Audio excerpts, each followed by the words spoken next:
तो पिछले एपिसोड में हुआबिन की टीम यू हाउ की टीम से 4 पॉइंट आगे हो गई थी और अब सोलबिश को चैलेंज करने की बारी हुआबिन की होती है। जिसके बाद हम देखते हैं कि हुआबिन भी अब इसके लिए पूरी तरह से रेडी हो गया था और वो 1000 साल वाले सोलबिश को चैलेंज करने का डिसाइड कर लेता है। जिसके बाद हम देखते हैं कि वह सोलबिश असल में बहुत ज्यादा पावरफुल होता है और वह तुरंत ही हुआबिन के ऊपर अटैक करने के लिए भी आ जाता है। तब इसे देख हुआबिन भी अपने चारों तरफ एक बैरियर को क्रिएट कर लेता है, जिसके वजह से वो सोलबिश इसका कुछ नहीं कर पाता। इसके बाद हम देखते हैं कि हुआबिन ने अपने सोल स्किल को भी एक्टिवेट कर लिया था और इसका यूज करके वो सोलबिश के ऊपर अटैक करना भी शुरू कर देता है। तभी इसे देख बीच किंग कहने लगता है कि हुआबिन भले ही मार्शल सोल का किंग है, लेकिन मुझे ऐसा लगता है कि वो इस बार इसके सामने कुछ नहीं कर पाएगा, क्योंकि इसकी स्पीड उससे भी काफी ज्यादा है। वहीं दूसरी तरफ हम देखते हैं कि सोलबिश ने इसके ऊपर अटैक करना शुरू कर दिया था, जिसके स्पीड के सामने हुआबिन भी कुछ नहीं कर पा रहा होता है। लेकिन इसके बाद हम देखते हैं कि हुआबिन अचानक से जोर जोर से हंसने लगता है, जिसे देख बीच किंग हैरान होते हुए कहता है कि इसे क्या हो गया और आखिरकार वो करना क्या चाहता है। तभी इसी बीच हम देखते हैं कि वो सोलबिश इसके ऊपर अटैक करने की कोशिश करता है, लेकिन हुआबिन ने इस बार इसके अटैक को बहुत ही आसानी से रोक लिया था और इसी के साथ वो इसे जमीन पर भी पटक देता है। इसके बाद हम देखते हैं कि हुआबिन इसे हवा में भी उछाल देता है और अब इस तरह से वो गुस्से में इसके ऊपर अटैक करने के लिए आ गया था। तब इसे ऐसा करता हुआ देख बीच किंग उसे रोकने की कोशिश करता है, लेकिन असल में हुआबिन अब किसी की भी नहीं सुनता और वो तुरंत ही सोलबिश के ऊपर अटैक करके उसे मार भी देता है। अब इसकी वजह से हम देखते हैं कि इसे देख यहाँ के सभी लोग भी पूरी तरह से हैरान हो गए होते हैं। लेकिन तभी हम देखते हैं कि बीच किंग हुआबिन के ऊपर गुस्सा हो गया था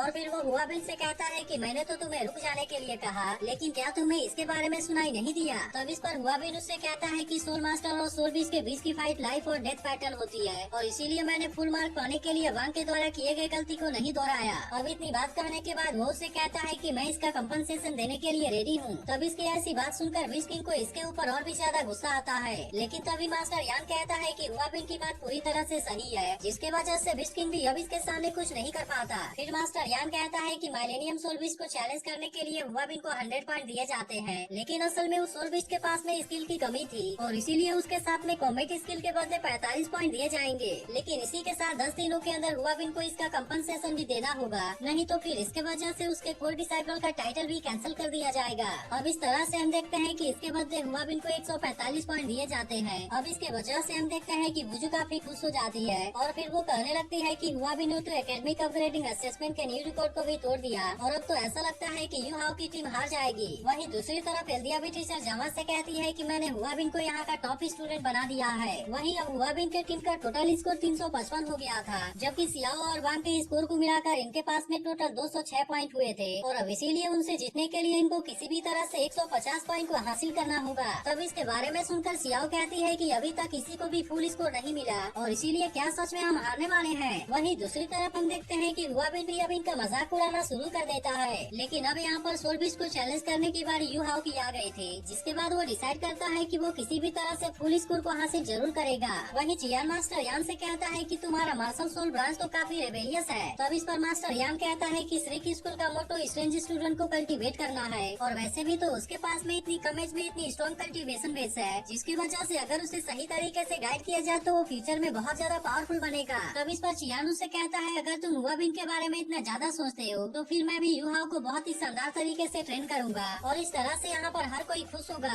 लेकिन इस पर मास्टर यान कहता है कि हुआबिन को मार्शल सोल के द्वारा कोर डिसाइपल के रूप में चूज किया गया था और अब तो यू हाउ भी मार्शल सोल स्कूल में आने वाला है। तब इसकी ऐसी बात सुनकर चियान गुस्से में उसके पास से चला जाता है। वहीं दूसरी तरफ हम देखते हैं कि अब यू हाउ को अपने लिए सोलबिश को चूज करना था, लेकिन बीच किंग उससे पहले ही कह देता है कि तुम उसे मारने की कोशिश मत करना। जिसके बाद हम देखते हैं कि यू हाउ 1000 साल वाले सोलबिश को चूज करता है। तब इसके बारे में सुनकर हुआबिन कहता है कि उसके सेकंड सोल स्किल को तो डिसेबल कर दिया गया है, इसीलिए मुझे तो ऐसा नहीं लगता कि वो इस सोलबिश के सामने कुछ कर पाएगा और इसीलिए मुझे समझ में नहीं आता कि वो यहाँ पर क्या करने वाला है। वहीं दूसरी तरफ हम देखते हैं कि यू हाउ ने भी अपने सोल्डिंग को एक्टिवेट कर लिया होता है, जिसे देख एल्दिया हैरान होते हुए कहती है कि यहाँ डेकेड सोल्डिंग कैसे हो गया, लेकिन आखिरकार अब उसे भी इसके बारे में कुछ समझ नहीं आता। वहीं दूसरी तरफ हम देखते हैं कि वो सोलबिश अब यू हाउ का सामना करने के लिए आ गया होता है, जिसके पास में की बहुत ही खतरनाक फायर पावर होती है। लेकिन इसे देख यू हाउ कहता है कि मैं किसी भी कीमत पर हुआबिन से नहीं हार सकता और इसीलिए मुझे इसे किसी भी तरह से हराना ही होगा।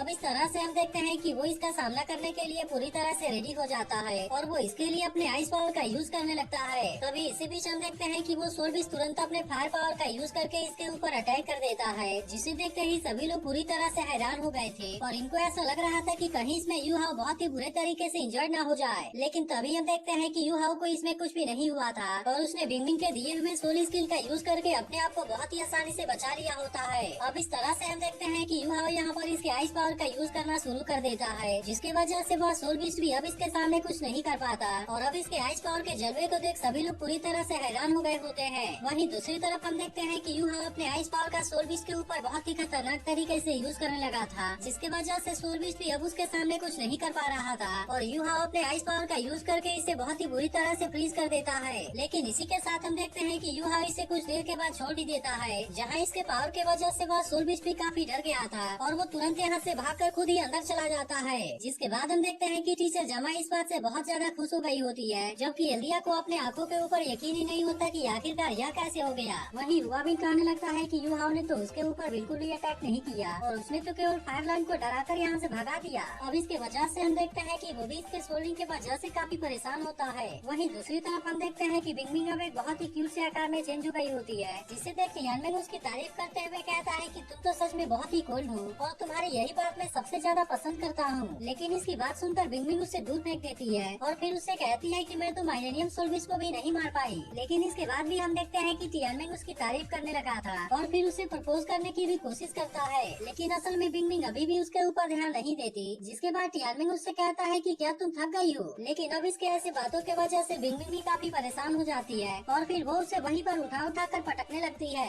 वहीं दूसरी तरफ हम देखते हैं कि बिस्किन यू हाउ के फाइट करने के तरीके से काफी इम्प्रेस हो गया था और फिर इसी वजह से वो इसे पूरे 150 पॉइंट दे देता है। जिसके बाद हम देखते हैं कि इसके बारे में सुनकर सभी लोग पूरी तरह से हैरान हो गए थे, क्योंकि आज ऐसा पहली बार हुआ था कि किसी को फुल पॉइंट दिए गए थे। वहीं दूसरी तरफ हम देखते हैं कि अब इसके वजह से चियान भी बहुत ज्यादा खुश हो गया था और फिर वो कहने लगता है कि यू हाउ तो सच में हमारे सोल गाइड ब्रांच का कोर डिसाइपल है। लेकिन तभी मास्टर यान उससे कहता है कि तुम डिसाइड नहीं कर सकते कि यू हाउ किस ब्रांच में होगा और इसीलिए तुम अभी हाइसेंट पवेलियन को इसके बारे में डिसाइड कर लेने दो। अब इस तरह से हम देखते हैं कि यू हाउ की टीम हुआबिन के टीम से 1 पॉइंट से जीत गई थी, जिसकी वजह से वे सभी इस बात से बहुत ज्यादा खुश हो जाते हैं। अब इस तरह से हम देखते हैं कि इसमें पहले नंबर पर यू हाउ, दूसरे नंबर पर हुआबिन और तीसरे नंबर पर वांग आया होता है। लेकिन असल में इसमें क्लास 1 के 95% स्टूडेंट पास हो गए थे, जबकि क्लास 2 के केवल 80% स्टूडेंट इसमें पास हुए होते हैं। लेकिन इसके बाद भी इसमें फेल हुए स्टूडेंट को एक और मौका दिया जाएगा और अगर इसके बाद भी वो मेकअप एग्जाम में पास नहीं हो पाए तो उनको यहाँ से भेज दिया जाएगा।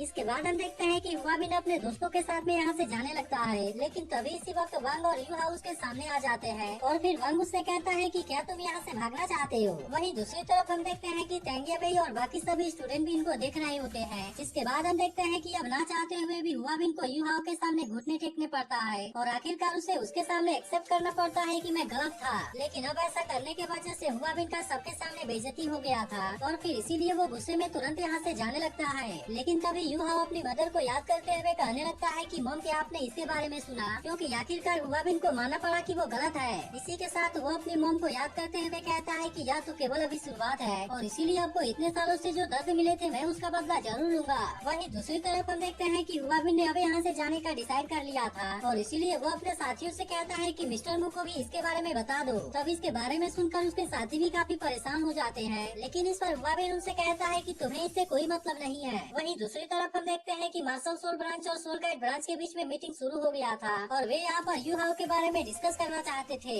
इसके बाद मास्टर यान कहता है कि मैंने यहाँ पर यह मीटिंग इसलिए बुलाया है क्योंकि मुझे लगता है कि चियान हमारे फ्यूचर को खराब करना चाहता है। लेकिन इसके बारे में सुनते ही सियानिन इसके ऊपर गुस्सा हो जाती है और फिर उससे कहती है कि तुम हमें डराने की कोशिश न करो। इसके अलावा हम देखते हैं कि यहाँ पर और भी बहुत सारे मास्टर और एल्डर होते हैं। तभी सियानिन मास्टर यान से कहती है तुमने प्रॉमिस किया था कि तुम यू हाउ को हमारे ब्रांच में दोगे। लेकिन तभी सोंग यूंग उससे शांत हो जाने के लिए कहती है। फिर मास्टर यान कहता है कि सियानिन की बात भी पूरी तरह से सही है, लेकिन जब मैंने इसके बारे में प्रॉमिस किया था तो मैं यू हाउ के ट्विन मार्शल सोल के बारे में नहीं जानता था और इसके अलावा उसके सेकेंड मार्शल सोल के पास में तो एक्सट्रीम एट्रीब्यूट है। तब इसके बारे में सुनते ही वे सभी भी पूरी तरह से हैरान हो जाते हैं। जिसके बाद मास्टर यान कहता है कि केवल मार्शल सोल स्कूल के पास में ही एक्सट्रीम एट्रीब्यूट को टीच करने का एक्सपीरियंस है। लेकिन तभी सियानिन उससे कहती है क्या तुम भूल गए कि तुमने ही उसे अपना कोर स्टूडेंट बनाने से मना कर दिया था। इसी के साथ वो उससे कहती है कि अगर तुम उसके पोटेंशियल को भी नहीं पहचान सकते तो फिर आखिरकार तुम उसे डेवलप किस तरह से कर पाओगे। तभी चियान भी कहने लगता है कि यू हाउ के पास में केवल मार्शल सोल ब्रांच का ही पोटेंशियल नहीं है, बल्कि असल में वह तो केवल 8 महीने में ही लेवल 2 वाला सोल मास्टर बन गया और ऐसा करके उसने सोल गाइड ब्रांच में एक हिस्ट्री बना दिया है। इसके बाद वो इनको बताता है कि मैंने और मिस्टर फैन ने उसे अल्टीमेट सोल्जर बनाने का डिसाइड किया है। लेकिन अब इसके वजह से हम देखते हैं कि यू हाउ के लिए दोनों ब्रांच के मास्टर एक दूसरे के ऊपर गुस्सा होने लगे थे और दोनों तरफ के मास्टर यू हाउ को किसी भी तरह से अपने अपने ब्रांच में रखना चाहते हैं। अब इसके वजह से तो ऐसा लग रहा था कि वे केवल यू हाउ के लिए एक दूसरे से फाइट भी कर लेंगे।